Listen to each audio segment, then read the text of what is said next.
answers questions about questions answered about the magic here at Walt Disney World? Yes, well let me tell you, my counterpart, Clay Shoemaker, the other ambassador here at Walt Disney World, we had the opportunity to visit with the team as they were going around being those elves at night, putting up decorations actually at the Animal Kingdom, and you should just see the pride and the dedication that they have towards what they have, towards their role each and every day. So please, let's give it up for the team, for the holiday services team.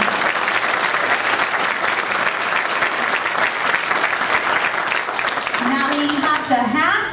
We have the fast passes. You're ready for some adventures around the park, some experiences, correct? And you've now learned about the holiday decorations and the ornaments around our property. How about some sweets? Yes, look at that. Are you hungry? Are you getting hungry? Just a bit, right? Well, let me tell you. I would like for you to meet two chefs that have sweet jobs. And we really mean sweet jobs, literally. I'm sure as you've visited our parks and our resorts, you've seen some wonderful, incredible gingerbread houses. I think all these people need them. They're almost sculptures in some of our resorts. And we have today two of the chefs that are responsible for making those happen, along with their teams, who again, they just love what they do.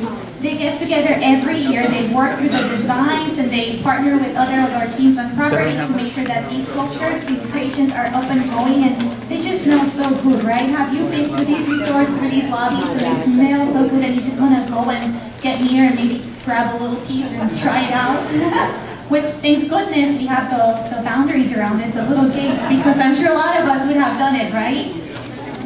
Well, these two culinary masters are responsible for making that mouth-watering magic, and they're going to make some for you all today, right here. Yay! So I am thrilled to introduce Erich Herbitschek, Master Pastry Chef with Disney's Grand Floridian Resort and Spa, and Stefan Riemer, Pastry Chef at Disney's Yacht and Beach Club Resorts. Let's give it up for the chefs.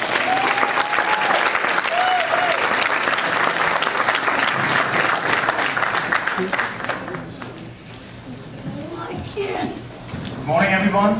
Good morning, everybody. This is Chef Erich. I'm Stefan, and today we wanted to talk a little bit about gingerbread and the traditions, the history. And as you can tell, we're both from Wisconsin. So, if there's any problems to understand, you can always stop us, ask questions. I know I have a very strong accent. And Chef Erich is actually native from Austria. And we both have a long history in our countries with gingerbread. And Chef Erich is going to start off, and he's actually going to decorate one of his houses. He's selling those houses at the Grand Floridian.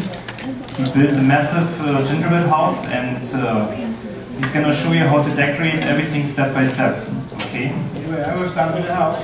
Stefan will talk about his display at Yacht and Beach. Meantime, I work on it, and he will take over later on and finish it while I'm talking about the Grand Floridian gingerbread house. Okay? And first of all, we need to apologize. We never work with microphones in our kitchens. When we actually go to work, the first thing we need is a cappuccino and maybe a piece of gingerbread. So it's very weird to have something so close. But anyway, I'm going to start off to explain the display we have at the Yacht and Beach. This is our gingerbread carousel. And first of all, I want to tell you a little bit about the history of gingerbread.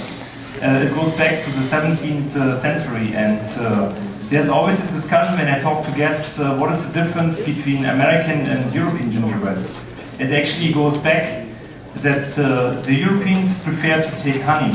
Americans always prefer to take molasses. These two ingredients make a huge difference when you bake gingerbread.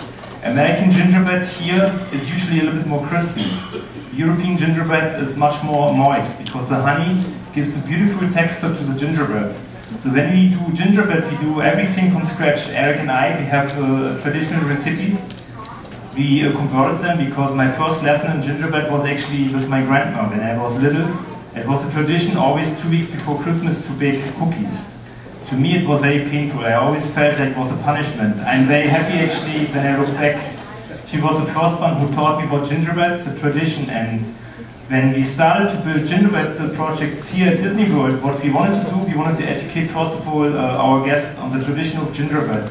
because I think it's very important to pass it on to the next generation. This is not something we came up. So Erich started the first construction at the Grand Floridian more than 13 years ago. And what you see here, for example, is our gingerbread carousel at the beach club lobby. And, oh, there's only one slide. Oh, here, I have to go back. Okay. I actually thought they're showing more slides. Okay. But this is like a very old picture. What you see here, this carousel was built 9 years ago. This was my second carousel. This year we celebrate 10 years of our gingerbread carousel. And every year I add, oh, thank you very much. I didn't expect it. And every year we're trying to add more pieces. So my marketing strategy here is every year I try to reflect the year. So this year I put 2009 gingerbread pieces on it. I also wanted to reflect the 10 years of our celebration. So every year I'm adding one hidden Mickey. It used to be like that. I used to take care of those hidden Mickeys until like 2 years ago I got this brilliant idea. When I looked at all my guests, they could find it too easily. I figured, well, typical German, I'm too organized. You know, I better put some kids out here and they starting to stamp a little bit.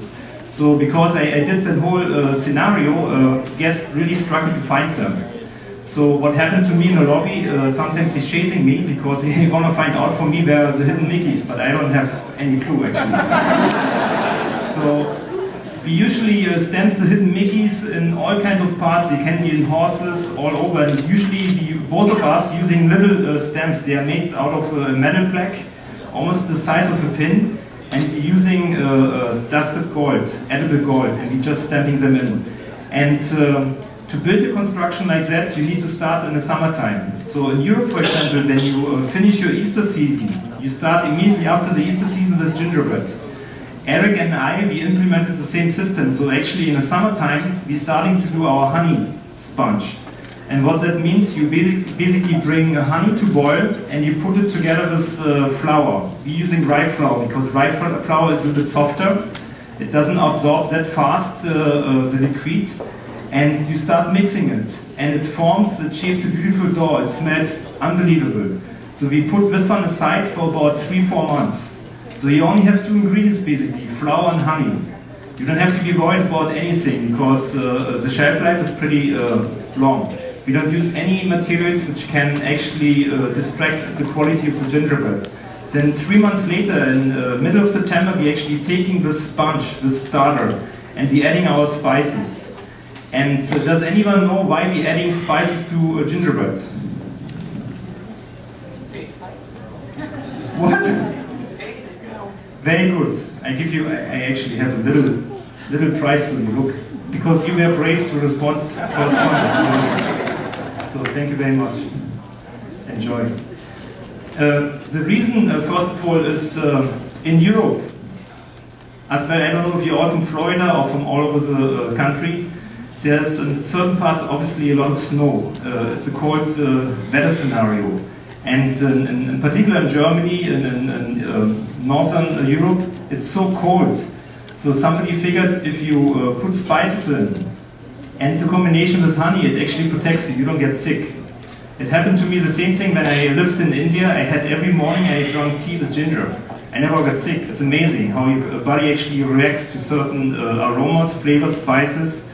And gingerbread is very, very healthy. Obviously we have a few calories inside, but we don't talk about that. We talk only about the good, beneficial, healthiest things.